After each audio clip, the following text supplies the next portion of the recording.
અમિતભાઈ ચાવડા.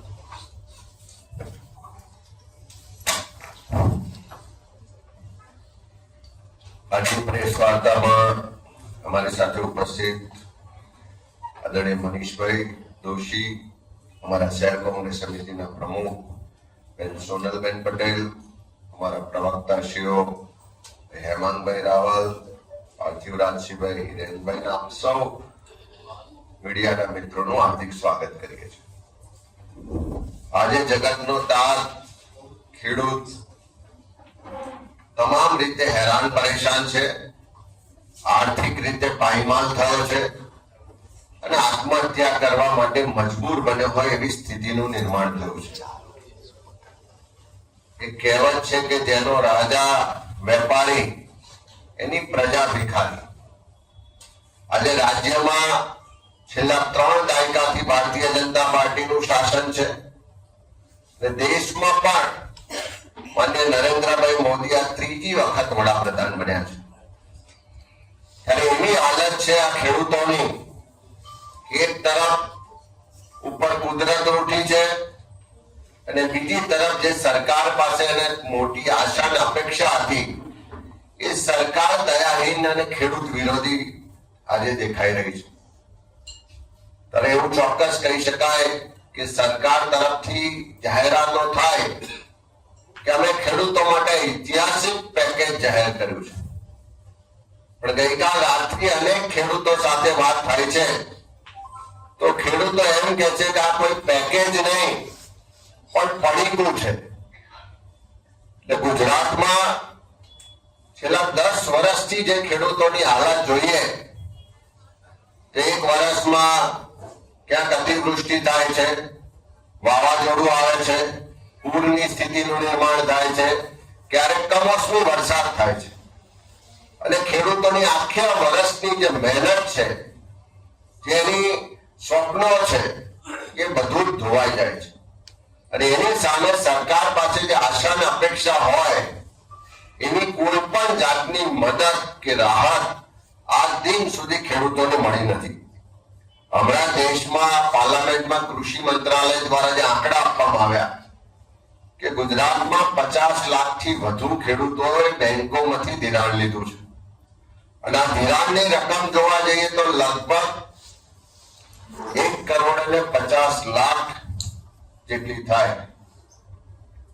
એટલે 150 કરોડ જેટલી લાખ જેટલું ધિરાણ થાય.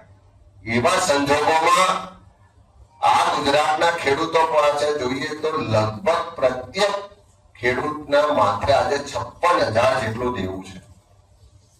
56,000 દેવા સાથે જીવતો ગુજરાતનો ખેડૂત જ્યારે ઉપરથી કુદરતી આફતો આવે અને આર્થિક રીતે પાયમાલ થાય ત્યારે એની પહેલી અપેક્ષા છે કે આ કપરા સમયમાં સરકાર અમારી વારે આવે. પણ સરકાર તો વારે આવવાને બદલે ફક્ત વાયદા વચનો ને ભાષણો જ આપે છે. જે રીતે આ દેવાની રકમ જોઈએ છે કે ગુજરાતના ખેડૂતના માથે 56,000 નું દેવું છે, બીજા રાજ્યોની સરખામણી કરીએ તો આસામ, બિહાર કે એવા જે રાજ્યો છે એના ખેડૂતો પણ ગુજરાતના ખેડૂતથી ઓછા દેવાદાર છે.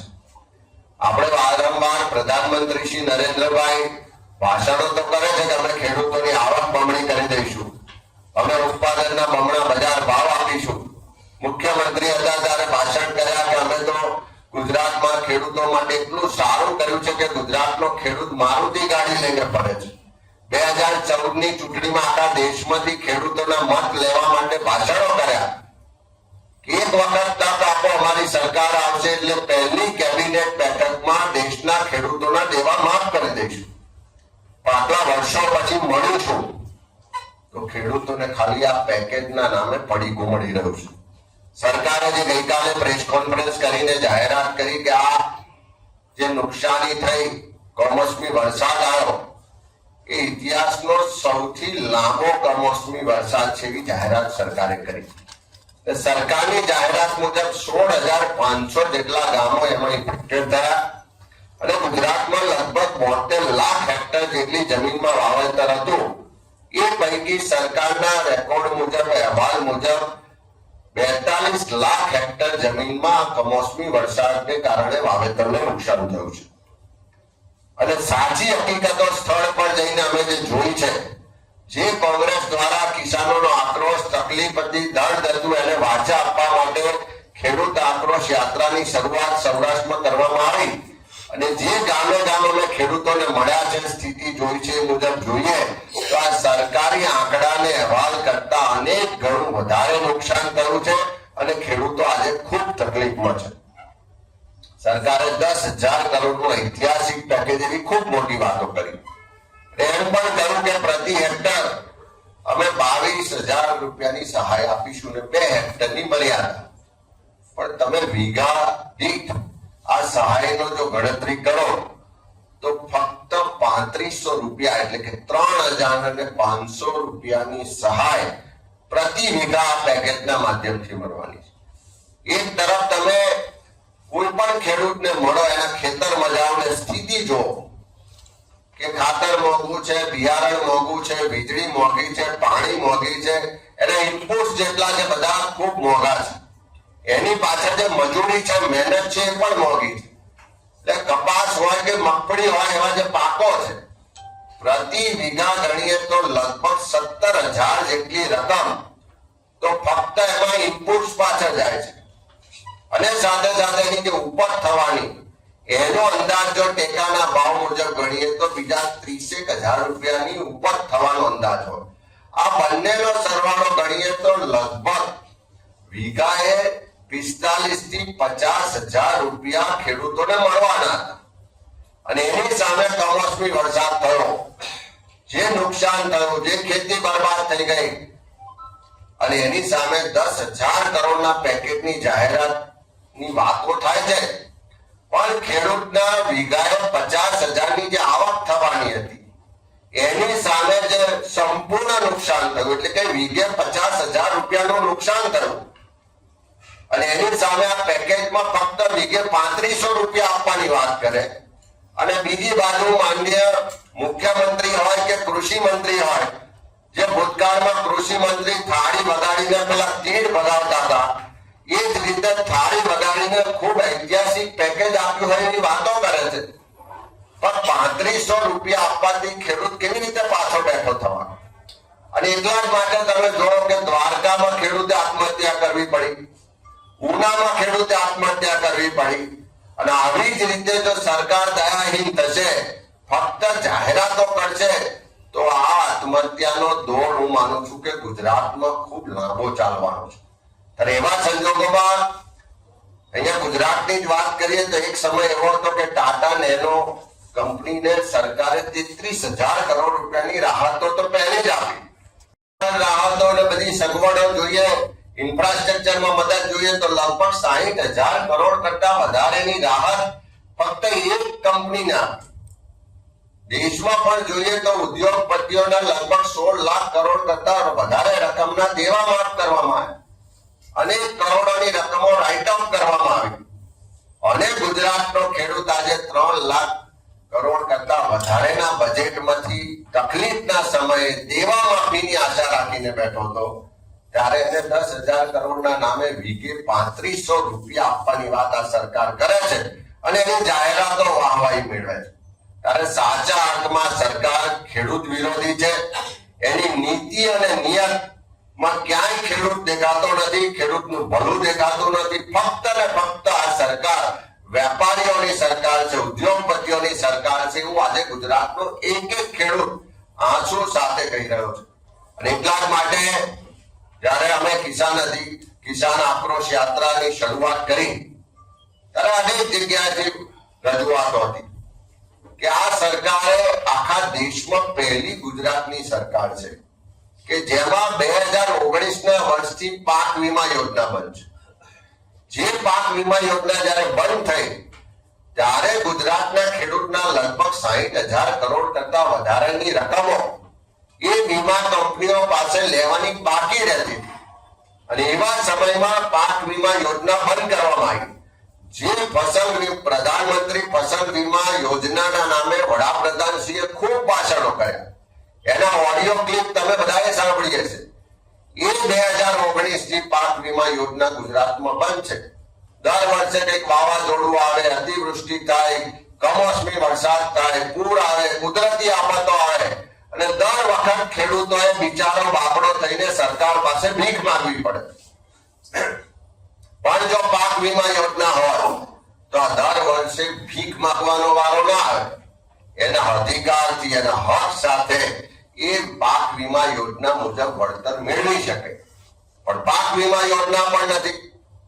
એક બાજુ પૂરતી સહાય ના આપે, એક બાજુ દેવા માફ ના કરે, એક બાજુ પાક વીમા યોજના ના હોય, ખાતર બિયારણના પ્રશ્નો હોય, જમીન માપણીની દાંડલી હોય. આ ચારેય બાજુથી આજે ગુજરાતનો ખેડૂત એવો ઘેરાઈ ગયો છે કે આત્મહત્યા કરવા સિવાય એની પાસે કોઈ રસ્તો નથી. ત્યારે કિસાન આક્રોશ યાત્રા દરમિયાન જે લોકોની રજૂઆતો, લાગણી ને પરિસ્થિતિ જોઈ છે મુજબ અમે ફરીથી દોહરાવીએ છીએ કે સરકાર ખાલી આ પેકેજોની વાતો ના કરે. ગુજરાતના ખેડૂતના માથે આજે 56,000 રૂપિયાનું દેવું લઈને જીવવાનું હોય, કુદરત રૂઠી હોય, ત્યારે વીઘે 3500 રૂપિયાની સહાય આપીને વાહવાહી ના મેળવો, ખેડૂતોની આંખોમાં ધૂળ ઝોકવાનું કામ ના કરો. પેકેજના નામે પડીકાની જાહેરાતથી ખેડૂતો સંતોષ નથી માનવાના. અને કોંગ્રેસ પક્ષ ફરી માંગણી કરે છે કે ગુજરાતના ખેડૂતોના સંપૂર્ણ દેવા માફ થવા જોઈએ. સરકાર તાત્કાલિક આ તકલીફના સમયે ખેડૂતોના સંપૂર્ણ દેવા માફીની જાહેરાત કરે, નહીં તો આના માટે આવનારા દિવસોમાં ગુજરાતના ખેડૂતોની સાથે રહી અને પરિણામલક્ષી લડત લડવાનો અમારા સૌનો સંકલ્પ છે. સાથે સાથે પાક વીમા યોજના નહીં હોવાને કારણે દર વર્ષે જે ખેડૂતોને ભીખ માંગવી પડે છે અને ભીખ રૂપે સરકાર કંઈક નાનું મોટું પેકેજની જાહેરાતો કરે છે. તમે આંકડા તો જાહેર કરો કે 2019માં, 2021માં, 2022માં, 2024માં આટલા વર્ષોમાં તમે જે પેકેજો જાહેર કર્યા છે એ પેકેજોમાંથી કેટલા પૈસા સાચા અર્થમાં ખેડૂતને મળ્યા? ટેકાના ભાવે ખરીદી કરવાની જાહેરાત કરો છો, જ્યારે ખેડૂતના ખેતરમાંથી માલ વેપારીઓના ગોડાઉનમાં પહોંચે ત્યાર પછી ખરીદી શરૂ થાય, એમના મળતિયાઓ દ્વારા એમાં વેપાર થાય, એમાં વાલા દવલાની નીતિ થાય, ગુણવત્તાના નામે ખેડૂતોને સાથે કડદા થાય. આ સ્થિતિનું નિર્માણ છે. ત્યારે ગુજરાતના ખેડૂતોની સ્પષ્ટ માંગણી છે અને માંગને અમે દોહરાવીએ છીએ કે ગુજરાતમાં પણ તાત્કાલિક પાક વીમા યોજના લાગુ કરવામાં આવે. અને ખાસ કરીને ખેડૂતની વાત થાય છે, ખેડૂતો માટે પેકેજની વાત થાય છે, પણ ગુજરાતમાં લગભગ 68 લાખથી વધારે ખેત મજૂરો છે જે રોજિંદા ખેતીના વ્યવસાય સાથે જોડાયેલા છે. અને આખી ઇકોનોમીની વાત કરીએ તો ગુજરાતમાં 65% વધારે વર્કફોર્સ આ ખેતીના ક્ષેત્ર સાથે સંકળાયેલો છે. એટલે જ્યારે એ જ ક્ષેત્રને મોટું નુકસાન થયું હોય, એ જ ખેડૂતો તકલીફમાં હોય, એટલે આખી ઇકોનોમીને આનાથી ખૂબ મોટી અસર આવનારા દિવસોમાં થવાની. ત્યારે ખેડૂતોની ચિંતા કરીએ છીએ. સાથે સાથે 68 લાખથી વધારે જે ખેત મજૂરો છે, જે ક્યાંક ખેતરમાં મજૂરી કરે છે, ક્યાંક ભાગ્યા છે, એ લોકોની ચિંતા પણ આજ દિન સુધી સરકારે કરી નથી. ત્યારે સરકાર પાસે માંગણી કરીએ છીએ, વિનંતી કરીએ છીએ કે 68 લાખથી વધારે જે ખેત મજૂરો છે એને પણ આના કારણે ખૂબ મોટું આર્થિક નુકસાન થયું છે. રોજ કમાઈને રોજ ખાવા વાળો આ વર્ગ આજે ખેતી બરબાદ થઈ જવાને કારણે એને રોજગારી નથી મળતી, મજૂરી નથી મળતી, ઘર ચલાવવું, 2 ટંકનું ભોજન કેવી રીતે મેળવવું એ આજે એના માટે મુશ્કેલ બન્યું છે. ત્યારે સરકાર એનો પણ સર્વે કરીને ગુજરાતના ખેત મજૂરો ભાગ્યા જે છે એના માટે પણ એક ખાસ યોજના બનાવે કે આવી સ્થિતિનું નિર્માણ થાય ત્યારે ખેત મજૂરો ભાગ્યાઓને પણ આર્થિક નુકસાનીના સમયમાં મદદ મળી રહે, એને વળતર મળે, સહાય મળે, રાહત મળે, એ માટે પણ સરકાર પાસે માંગણી કરીએ છીએ. ખાસ કરીને આ ખેતી તો બરબાદ થાય છે, પણ સાથે સાથે ઘાસચારો ને પાલો ને બાકીની જે પશુપાલન સાથે જોડાયેલા ઇનપુટ છે એને પણ ખૂબ મોટું નુકસાન થાય. આજે મેં સૌરાષ્ટ્રમાં કિસાન આક્રોશ યાત્રા દરમિયાન પ્રત્યક્ષ જોયું કે ખેતી તો બરબાદ થઈ ગઈ, મગફળી તો બરબાદ થઈ ગઈ, પણ સાથે સાથે એનો જે પાલો હોય, જે આપણા પશુઓ માટે ખૂબ ઉપયોગી હોય, એ પણ સંપૂર્ણ બરબાદ થઈ. આજે ત્યાં આગળ પશુઓને ખાવા માટે કોઈ ઘાસચારો નથી, વ્યવસ્થા નથી, ત્યારે એના માટે પણ સરકારે આગળ આવવું પડશે. પશુદાણમાં, એના ઘાસચારામાં પણ રાહત આપવી પડશે. એમને જે પશુપાલકોને પણ જે નુકસાની થવાની એનો પણ અંદાજ કાઢીને એને પણ મદદરૂપ થવું પડશે. ત્યારે ફરી અમે સરકારને કહેવા માંગીએ છીએ કે આ કોઈ પેકેજ નથી, ખાલી પડીકું છે એવું ગુજરાતના ખેડૂતો આજે સ્પષ્ટ રીતે કહી રહ્યા છે, આક્રોશ સાથે, દુઃખ સાથે કહી રહ્યા છે. ગુજરાતના ખેડૂતોની એક જ માંગણી છે કે ખાલી આ વીઘે 3500 રૂપિયાની જાહેરાતથી કઈ નહીં થવાનું. 56,000 રૂપિયા કરતા વધારે રકમનું દેવું લઈને જીવતો ગુજરાતનો ખેડૂત આત્મહત્યા કરવા માટે મજબૂર ના બને એટલા માટે ગુજરાતના ખેડૂતોના દેવા તાત્કાલિક રીતે માફ કરો અને પાક વીમો યોજના ગુજરાતમાં તાત્કાલિક લાગુ કરો, જેથી કરીને દર વર્ષે આ ભીખ માંગવાનો વારો ના આવે, અધિકાર સાથે ખેડૂતો એની રાહત મેળવી શકે. ત્યારે સરકારે આ જાહેર કરેલું પેકેજ ફક્ત પોકળ જાહેરાત છે, ખેડૂતો સાથે મજાક છે, ખેડૂતોની આંખોમાં ધૂળ જોગવા બરોબર છે અને આ પેકેજ નહીં પડીકું છે.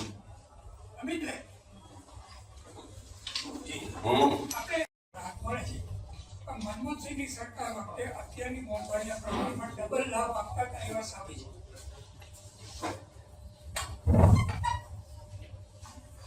આજે આપણે કીધું એમ યુપીએ 1 અને યુપીએ 2 એ સરકારના સમયગાળામાં જે ઐતિહાસિક નિર્ણયો થયા, જે ઐતિહાસિક કાયદા બન્યા, જે ઐતિહાસિક રાહતો અપાઈ, એ માનું છું કે દેશના ઇતિહાસમાં ખેડૂતો માટે ખૂબ આજે સીમાચિહ્ન રહ્યું છે. અને એટલા જ માટે આજે યાદ કરીએ છીએ 2008 નું વર્ષ કે જયારે આખા વિશ્વમાં મંદી હતી, આખા વિશ્વની બેંકો બંધ થાય એવી સ્થિતિ હતી, અનેક મોટી મોટી બેંકો બંધ પણ થઈ ગઈ હતી. એવા સમયે જયારે ખેડૂતો પર આફત આવી, દેશના ખેડૂતો આત્મહત્યા કરે છે એવી સ્થિતિ ઉત્પન્ન થઈ, ત્યારે ખેડૂતોની મદદ માટે આ કોંગ્રેસના નેતૃત્વ વાળી યુપીએ સરકાર આગળ આવી અને 72,000 કરોડ રૂપિયાના દેવા એકી ઝાટકે આ દેશના ખેડૂતોના માફ કર્યા હતા. એ સરકાર કહેવાય, એ ખેડૂતોની લાગણી વાળી સરકાર કહેવાય. એના નીતિ ને નિયતમાં ખેડૂત છે દેખાય આવે, પણ આ સરકારમાં એવું કઈ તો દેખાતું નથી. ફક્ત પ્રધાનમંત્રી શ્રી ભાષણ કરે છે, મુખ્યમંત્રી ખેતરોમાં જઈને ખેડૂતો સાથે ફોટા પડાવે છે, મંત્રીઓ ખેતરોમાં જઈને ફોટોશૂટ કરાવે છે, આમાં વાસ આવે છે એમ કરીને ખેતી ને ખેડૂતોનો મજાક ઉડાવે છે અને પેકેજના નામે પડીકું જાહેર કરે છે. હવે ખેડૂતો જાગૃત થઈ ગયા છે, આક્રોશ સાથે રસ્તા પર ઉતર્યા છે ને આવનારા દિવસોમાં જો સરકાર ખેડૂતોના દેવા માફ નહીં કરે તો ખેડૂતો ગામથી લઈને ગાંધીનગર કૂચ પણ કરશે અને જે ખેડૂતોએ તમને સત્તા પર બેસાડ્યા છે એ જ ખેડૂતો આવનારા દિવસોમાં તમને સત્તાથી પણ દૂર કરશે. અમિતભાઈ, પાટીદાર નેતા અલ્પેશ કથિરિયાએ કીધું છે કે હવે ચૂંટણી માટે પણ જે છે અનામત લડત ચલાવી. Thank you. એના માટે ફરી વાત કરીશું. હિન્દીમાં